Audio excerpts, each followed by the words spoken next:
Colorado at Texas Tech. Colorado's favored by 3.5 points. The over is 62.5, or over under, I should say.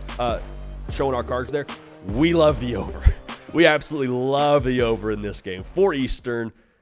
Fox's big noon. I'm assuming Joel Klatt's calling this game with Gus Johnson, which is phenomenal. Going to Lubbock. Going to Lubbock. Now, I'll say this. For Colorado now, this will be the toughest environment they have played in this point in the year since they played at Nebraska. All right, Lubbock will be on fire. Texas Tech, the vibes are immaculate after beating an undefeated Iowa State team.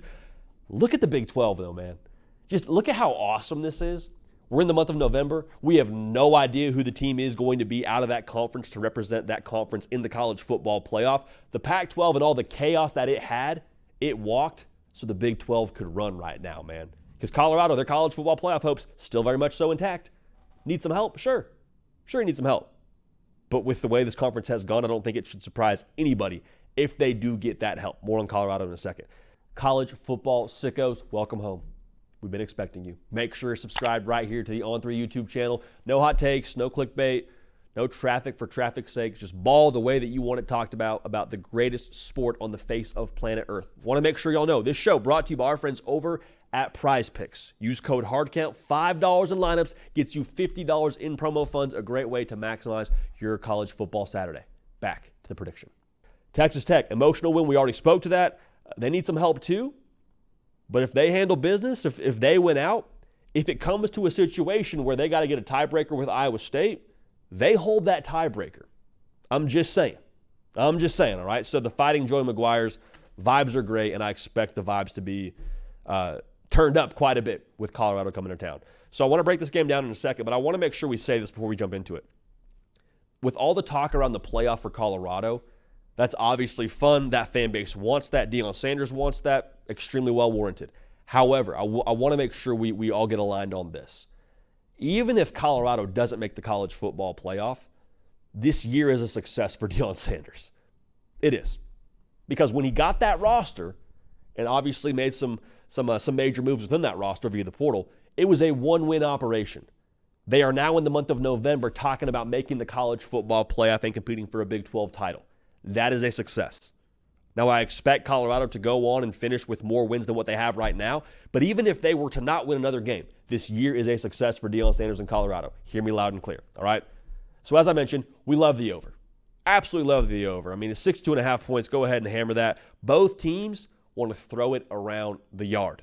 They're both throwing it right around 60% of the time. They're both scoring over 30. Zach Kittley, Texas Tech's offensive coordinator, kind of an air raid disciple of sorts. Very similar in terms of style as what Colorado wants to do. They want to isolate matchups. They want to push the ball vertical. They want to take shots. All right, that is what they want to do. Now, this style of game is going to be a lot of fun because it's kind of going to be like a college football 25 video game sort of format.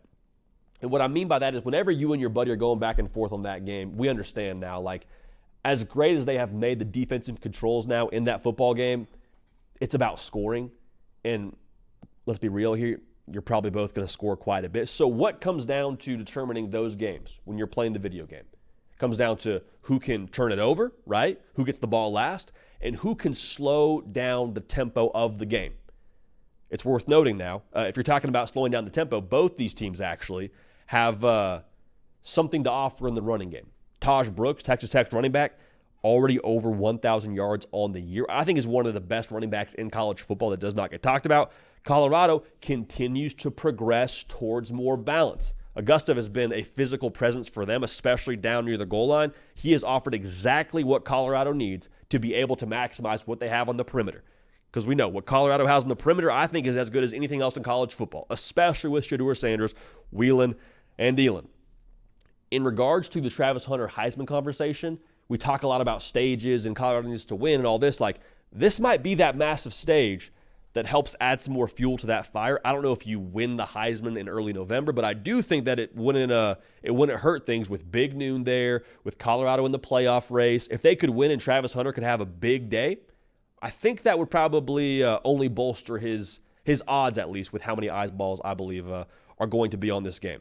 So I think the spot is really interesting when you talk about this for both teams. Because Texas Tech, before the season, we do our win-loss deal we like to do on the social media platforms. We give you our essentially our schedule breakdown game by game in 60 seconds for each team. Preseason, I saw Colorado go into Lubbock.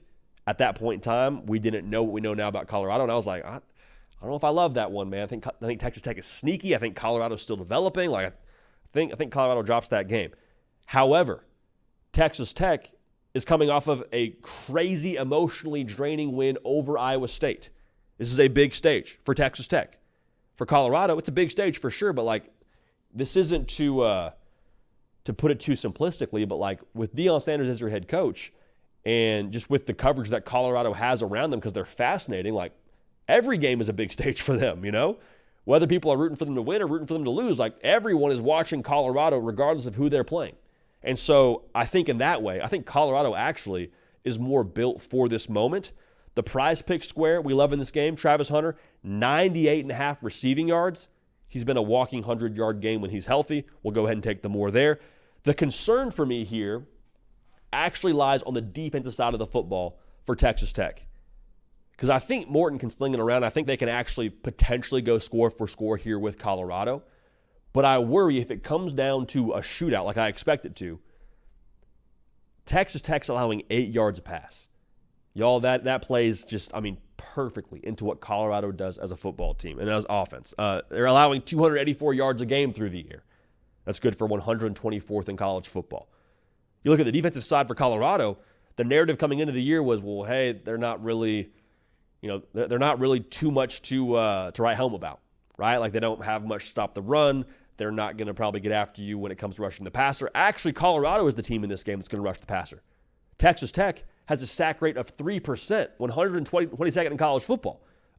Colorado is allowing 21 points a game, which is vastly improved from a year ago where they were allowing, I believe, north of 30. Top 15 sack rate in the country. All right?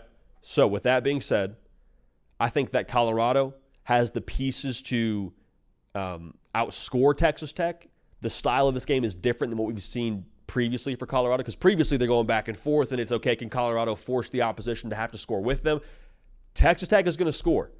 But again, I think the defense for Tech concerns me too much. I worry about the spot for them with the emotional drainage from a week ago. I think Colorado wins the football game. We love the over. We'll take 42-31 Buffs. And Deion Sanders and company get another road win. They've seemed to play well on the road, get a win in a hostile environment, and continue to press on towards potentially now making the Big 12 title. And at that point in time, being 4 15-minute quarters away from punching a ticket to the college football playoff. Here we go.